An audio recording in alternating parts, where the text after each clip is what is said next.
Hello and welcome. Uh, Thanks for checking out my YouTube channel and my blog.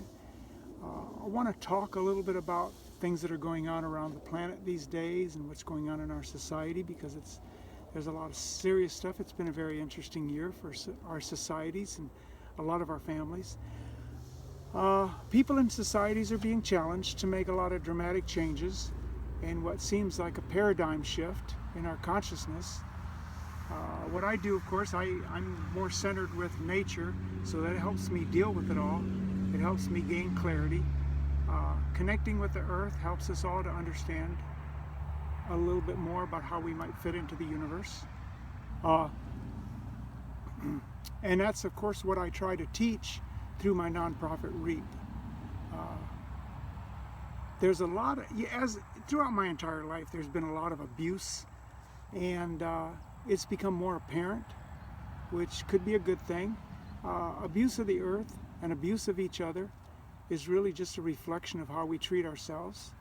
Hatred comes from a lack of love. It stems from a deep insecurity. When my children were young, I tried to teach them that no one will love you more than you love yourself. So connecting with nature helps us become more whole. Our societies are not supportive of this kind of thing. You know, they're designed in a whole different mechanism.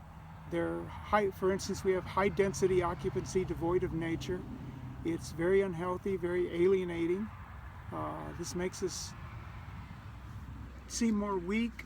It makes us vulnerable. Of course, we're more vulnerable to pathogens.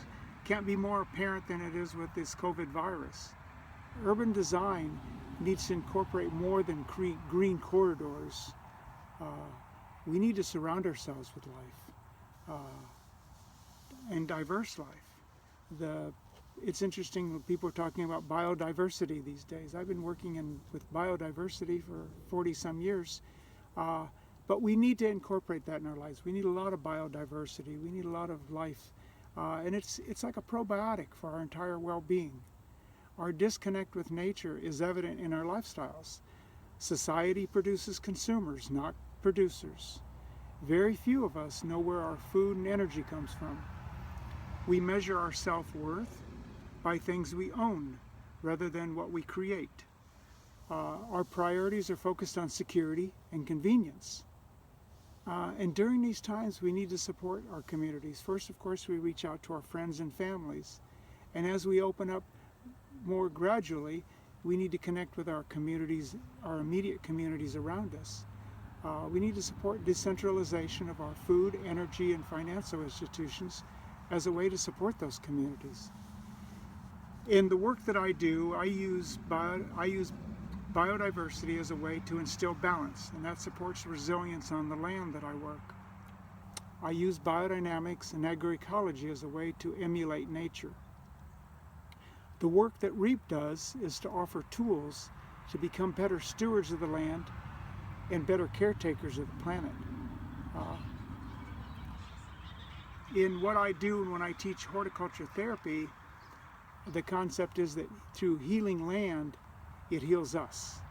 So like for instance, with our tree planting program earlier this year where we planted 20,000 trees, yet it wasn't a tree campaign as much as it was a people campaign to connect people with the land and give them something tangible they could do that would make a positive impact on their communities.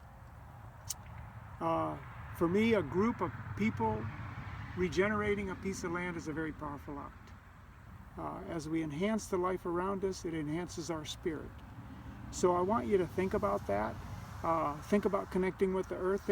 Be a little bit more conscious of the things we do and how it impacts the earth.